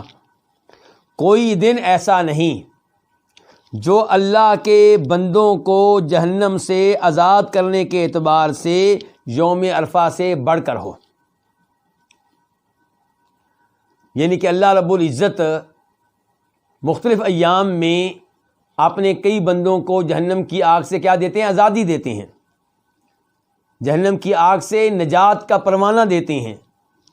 لیکن جتنے بندوں کو اللہ تعالیٰ عرفات کے دن جہنم کی آگ سے آزاد کرتے ہیں، اتنے بندوں کو اللہ تعالیٰ کسی اور دن آزاد نہیں کرتے. ان کے سب سے زیادہ اللہ تعالیٰ پورے سال میں سب سے زیادہ اللہ تعالیٰ جس دن میں بندوں کو جہنم کی آگ سے آزاد کرتے ہیں وہ کون سا دن ہے؟ یوم عرفات. اور یہ یوم عرفات کس کو ملے گا؟ حج کرنے والے کو یا حج کرنے والے کو ملے گا. تو یہ حج کی فضیلت ہوئی نا، یعنی کہ جو حج کی نیت کر کے احرام کی حالت میں 9 تاریخ کو میدان عرفات میں ہوگا، یہ اسی کے لیے فضیلت ہے. اگر حج نہ کرنے والا وہاں پہنچ بھی جائے تو اس کے لیے فضیلت نہیں ہے. فرمایا ما من یوم، کوئی ایسا دن نہیں ہے جس میں اللہ تعالی بندوں کو جہنم کی آگ سے یوم عرفات سے بڑھ کر آزاد کرتے ہوں. ایسا کوئی دن نہیں ہے. وَإِنَّهُ لَيَدْنُو، اور یقیناً وہ قریب ہوتا ہے. کون؟ اللہ تعالیٰ. کن کے قریب ہوتا ہے؟ ان کے جو میدان عرفات میں حج کی حالت میں موجود ہیں، جو میدان عرفات میں وقوف کیے ہوئے ہیں. جو حاجی میدان عرفات میں، اللہ تعالیٰ ان کے کیا ہوتا ہے؟ قریب ہوتا ہے. اچھا، اب میرا اور آپ کا عقیدہ کیا ہے اللہ کے فضل و کرم سے کہ اللہ تعالیٰ بذات خود قریب ہوتا ہے، لیکن اللہ کیسے قریب ہوتا ہے، کیا تفصیلات ہیں، کیا کیفیت ہے، یہ ہم نہیں جانتے. لیکن ہمارا ایمان ہے کہ اللہ قریب ہوتا ہے جیسے اللہ تعالیٰ کے شیان شان ہے، جیسے اللہ تعالیٰ کے لیے مناسب ہے، جیسے اللہ تعالیٰ کے لیے روا ہے. اللہ تعالیٰ ویسے قریب ہوتا ہے ان کے جو میدان عرفات میں بطور حاجی موجود ہیں، وقوف کیے ہوئے ہیں. لیکن وہ لوگ جو اللہ تعالیٰ کی صفات کی تعویل کرتے ہیں اور اس مرض میں مبتلا ہو چکے ہیں وہ یہاں پہ بھی تعویل کرتے ہیں. تو یہاں پہ وہ کیا تعویل کریں گے؟ وہ کریں گے اس کا مطلب یہ ہے کہ اللہ کی رحمت قریب ہوتی ہے. اللہ خود قریب نہیں ہوتے بلکہ اللہ کی رحمت. اور ہمارا کیا ایمان و عقیدہ ہے کہ اللہ تعالیٰ بذات خود اللہ تعالیٰ قریب ہوتے ہیں.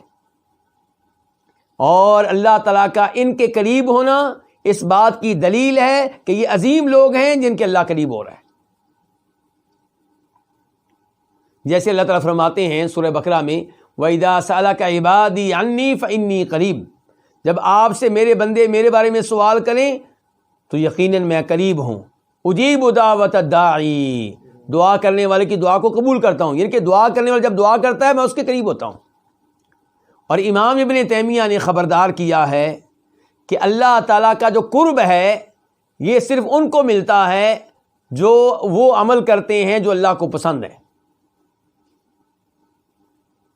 اللہ تعالیٰ ان کے کافروں کے قریب نہیں ہوتا. اللہ کن کے قریب ہوتا ہے؟ مومنوں کے، نیک بندوں کے. جیسے یہاں پہ اللہ تعالیٰ قریب ہے کن کے ہوا؟ عرفات والوں کے. تو فرمایا وَإِنَّهُ لَيَدْنُو، یقیناً اللہ قریب ہوتا ہے. ثُمَّ يُبَاهِي بِهِمُ الْمَلَائِكَةُ، پھر اللہ تعالیٰ ان کی وجہ سے ان کے ذریعے فرشتوں پہ فخر کرتا ہے. اللہ تعالیٰ ان پہ فخر کرتا ہے فرشتوں کے سامنے. ثُمَّ يُبَاهِي بِهِمْ، پھر اللہ تعالیٰ ان پہ فخر کرتا ہے. کن پہ؟ ان حاجیوں پہ جو وقوف کر رہے ہیں میدان عرفات میں.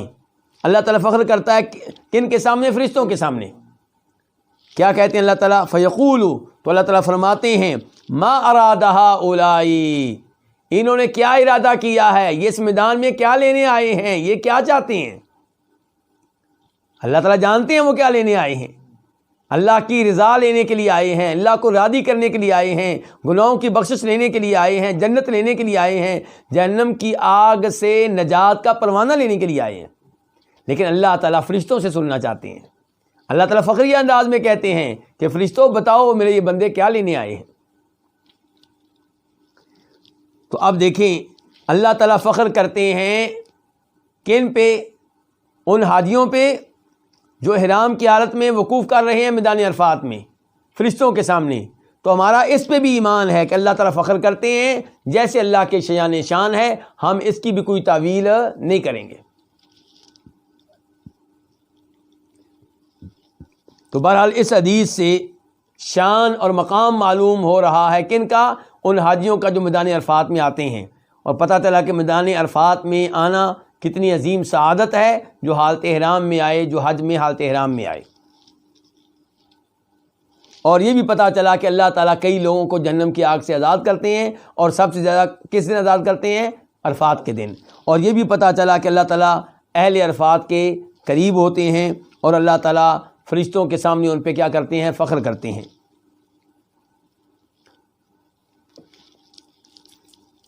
آپ دیکھیں اسی بات کو آپ لے لیں، کیا یہ غیبی بات نہیں ہے؟ غیبی بات ہے نا. اللہ کا قریب ہونا، اللہ کا فخر کرنا، اللہ کا یہ کلام کرنا، یہ تمام چیزیں غیبی ہیں. ہمیں معلوم ہو گئی ہیں کن کے ذریعے؟ نبی علیہ الصلوۃ والسلام کے ذریعے. تو کیا میں اور آپ عالم الغیب ہو گئے؟ نہیں. چند غیبی باتیں معلوم ہوئی ہیں وہ بھی بتانے سے. تو وہ لوگ جو اللہ کے رسول علیہ السلام کو عالم الغیب کہتے ہیں وہ کہتے ہیں ہم بھی تو یہی کہتے ہیں کہ اللہ کے بتانے سے ہوئی. ہم بھی کہتے ہیں آپ کا علم عطائی ہے، دیا ہوا ہے اللہ کی طرف سے.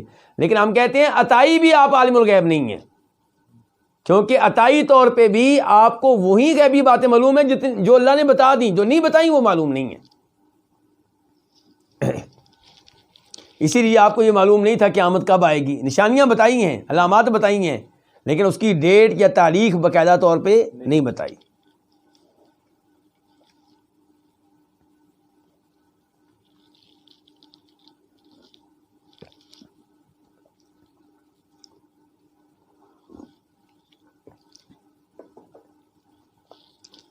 باب نمبر 3، باب المواقیت.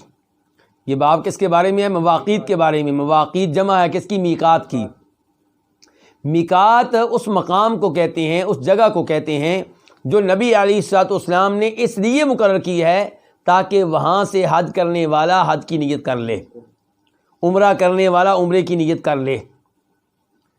تو اس باب میں وہ مقامات بتائے جائیں گے جو حج اور عمرے کی نیت کے لیے کس نے مقرر کیے ہیں؟ نبی صلی اللہ علیہ وسلم نے مقرر کیے ہیں۔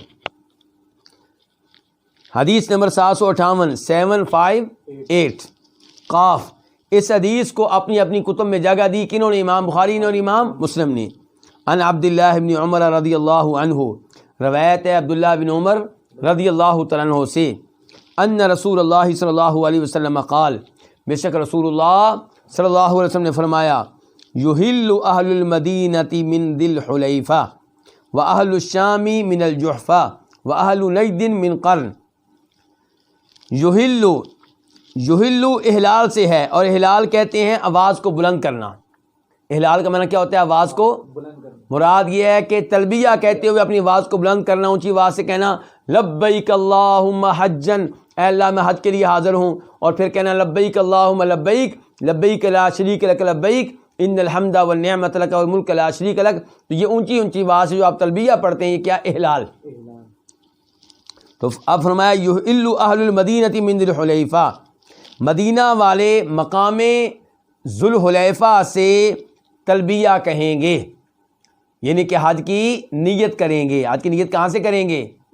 ذو الحلیفہ سے، جس کو لوگ بیر علی بھی کہتے ہیں۔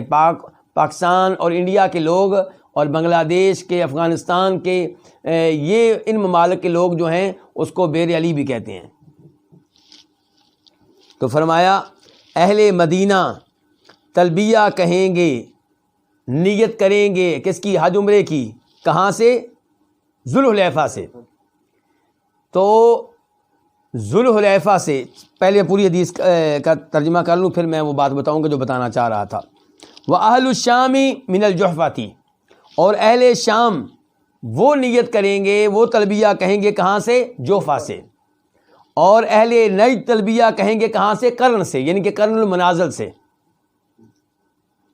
قال عبداللہ کہتے ہیں، کون؟ صحابی عبداللہ بن عمر رضی اللہ تعالیٰ عنہما کہتے ہیں، وبلغنی، مجھے یہ بات پہنچی ہے کہ بے شک رسول اللہ صلی اللہ علیہ وسلم نے فرمایا تھا، وَيُحِلُّ أَهْلُ الْيَمَنِ مِنْ یلملم، اور یمن والے تلبیہ کہیں گے یلملم سے۔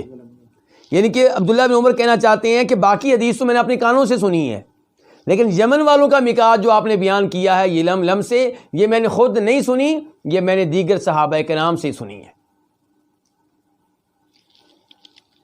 اب یہاں پہ آپ نے کتنے میقات بیان کر دیے ہیں؟ 4۔ مدینہ والے کہاں سے؟ ذو الحلیفہ سے۔ شام والے کہاں سے؟ جوفا سے۔ اور اہل نجد کہاں سے؟ قرن منازل سے۔ اہل نجد سے مراد کون لوگ ہیں؟ اہل نجد سے مراد سعودی عرب کا شہر جو ریاض اور اس جانب کے جو لوگ ہیں، آگے عراق والے بھی اسی سائڈ پہ ہیں، عراق کا کافی سارا حصہ اسی سائڈ پہ ہی ہے۔ تو یہ سو سارا علاقہ ہے، یہ کون ہے؟ اہل نجد۔ اور یمن والوں کا میقات کیا ہو گیا؟ یلملم۔ اب سوال پیدا ہوتا ہے کہ انڈیا، پاکستان، بنگلہ دیش، افغانستان، ان ممالک کا میقات کیا ہوگا؟ اللہ کے رسول علیہ السلام نے ان کا میقات بیان نہیں کیا، تو گزارش یہ ہے کہ آپ نے ان کا میقات بیان کر دیا ہے۔ تو ان کا میقات اگر یہ مدینہ سے آتے ہیں، مثال کے طور پہ پہلے مدینہ پہنچ جاتے ہیں، تو ان کا میقات وہ ہے جو مدینہ والوں کا ہے۔ اور اگر یہ یمن والوں کے میقات کی طرف سے آتے ہیں، یلملم میقات بنے گا ان کا، تو جس جانب سے آئیں گے اسی جانب کے اعتبار سے ان کا کوئی میقات ہوگا۔ تو میں کہنا یہ چاہ رہا تھا کہ ہمارے لوگ وہ اپنے گھر سے نیت کر لیتے ہیں، ابھی وہ اپنے ملک میں ہوتے ہیں، مثال کے طور پہ ہندوستان میں ہیں، دلی میں ہیں، اپنے گھر میں ہیں، وہاں سے نیت کر لیتے ہیں۔ جب آپ نیت کر لیں گے تو نیت ہو جائے گی، منعقد ہو جائے گی۔ اور یہاں پہ یہ بھی فرق بتا دوں کیونکہ کئی لوگ سمجھ نہیں پاتے، ایک ہے نیت کہ میں حج کروں گا اس سال، ایک ہے نیت کہ میں عمرہ کروں گا اس سال، ایک نیت ہوتی ہے کہ اب میں عمرے میں داخل ہو رہا ہوں، اب میں حج میں داخل ہو رہا ہوں۔ تو یہاں جب ہم گفتگو کر رہے ہیں اس سے مراد یہ نیت ہے کہ اب میں اس وقت ابھی سے داخل ہو رہا ہوں، دل سے یہ نیت ہوگی اور زبان سے آپ تلبیہ پڑھیں گے، لبیک اللہم حجن، اے اللہ میں حج کے لیے حاضر ہوں، لبیک اللہم عمرتن، اے اللہ میں عمرے کے لیے حاضر ہوں۔ تو اس نیت کی بات ہو رہی ہے۔ تو کئی لوگ یہ نیت اپنے گھر سے کر لیتے ہیں، جب کر لیں گے تو منعقد ہو جائے گی۔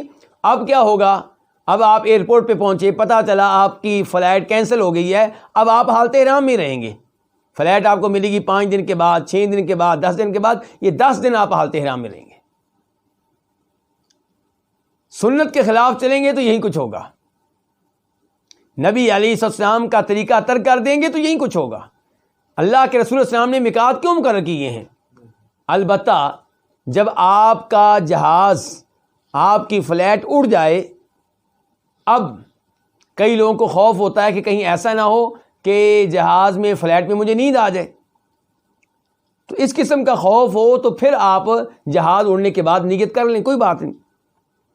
بہتر یہی تھا کہ آپ نیت کب کریں؟ جب جہاز میں آپ کو بتایا جائے، فلائٹ میں بتایا جائے کہ میقات آپ کا آنے والا ہے، 20 منٹ پہلے، کیونکہ جہاز تیزی سے گزر جاتا ہے، اس لیے میقات آنے سے 20 منٹ پہلے آپ نیت کر لیں۔ لیکن اگر آپ کو خطرہ ہے نیند وغیرہ آنے کا تو پھر آپ جہاز کے اڑتے ہی نیت کر لیں، لیکن جہاز کو اڑنے تو دیں۔ اڑنے سے پہلے کر لیں گے تو ہو سکتا ہے آپ کی فلائٹ کینسل ہو جائے، ایئرپورٹ پہ کوئی اور مسئلہ بن جائے، آپ نہ جا سکیں، پھر کیا بنے گا؟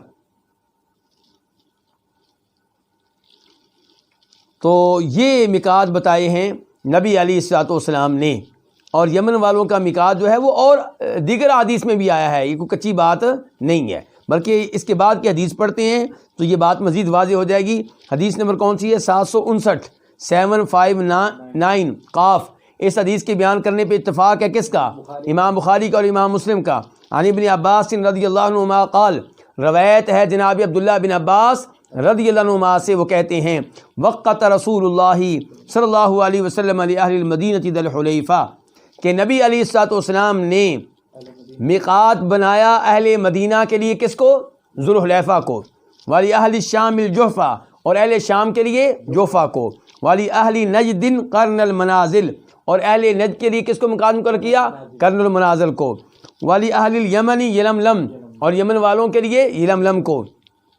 فہن لہن، تو یہ کیا، یہ مقامات جو آپ نے بتا دیے ہیں، یہ فرمایا لہن، ان لوگوں کے لیے ہیں، کن کے لیے؟ جن کے لیے آپ نے بتایا ہے، یعنی کہ یلملم میقات ہے یمن والوں کے لیے، اور قرن المنازل اہل نجد کے لیے، جوفا شام والوں کے لیے۔ فرمایا یہ میقات ہیں ان کے لیے، وَلِمَنْ أَتَى عَلَيْهِنَّ مِنْ غَيْرِ أَهْلِهِنَّ، اور یہ ان کے لیے بھی میقات ہیں جو ان مقامات پہ آئیں، من غیر اہلہن، ان کے باشندوں کے علاوہ، یعنی کہ انڈیا سے آنے والا جب مدینہ سے مکہ جائے گا تو اس کی میقات کون سی ہے؟ جو مدینہ والوں کی ہے۔ انڈیا سے آنے والا اگر پہلے طائف آتا ہے، طائف سے مکہ آئے گا تو اس کی میقات وہ ہے جو طائف والوں کی ہے۔ انڈیا سے آنے والا اگر پہلے ریاض آتا ہے تو اس کی میقات وہی ہے جو ریاض والوں کی ہے۔ فرمایا لمن کان یرید الحج والعمرہ، یہ ان لوگوں کے لیے، یہ اس کے لیے ہے جو حج عمرہ کرنا چاہتا ہو۔ مطلب یہاں ان مقامات سے احرام باندھنا، نیت کرنا ضروری ہوگا اس کے لیے جو حج عمرہ کرنا چاہتا ہے۔ یہ بڑے عظیم الفاظ ہیں، یعنی کہ اردو سپیکنگ لوگ جب آتے ہیں مکہ مدینہ میں، وہ سمجھتے ہیں کہ مکہ جائیں تو عمرہ کرنا ضروری ہے، عمرے کے بغیر آپ جا ہی نہیں سکتے، جبکہ آپ بتا رہے ہیں کہ یہ مقامات جو ہیں جو احرام باندھنے کے لیے مقرر کیے گئے ہیں، یہ ان کے لیے ہیں جو حج عمرہ کرنا چاہتے ہیں۔ جو حج عمرہ نہیں کرنا چاہتا، ویسے مکہ جانا چاہتا ہے، چلا جائے، اس کے اوپر کچھ نہیں ہے، کوئی دم نہیں ہے، کوئی مسئلہ نہیں ہے۔ فمن کان دونہن فمحلہ من اہلہ، جو ان مقامات کے اندر کی جانب ہیں، جو میقات آپ نے بتا دیے، جو ان مقامات کے بعد رہتے ہیں مکہ کی طرف جب آپ جا رہے ہوں تو ان مقامات کے اندر رہتے ہیں، فمن کان دونہن، تو جو ان مقامات کے اندر رہتے ہیں، فمحلہ، تو اس کے تلبیہ پڑھنے کی جگہ، اس کی نیت کرنے کی جگہ کہاں سے ہوگی؟ من اہلہ، اس کے گھر سے ہوگی۔ جو مدینہ کی بجائے ذو الحلیفہ کے بعد 5 کلومیٹر کے بعد، 10 کلومیٹر کے بعد کسی جگہ پہ رہتا ہے تو اپنے گھر سے ہی کیا کرے گا؟ تلبیہ پڑھے گا اور عمرے اور حج کی نیت کرے گا۔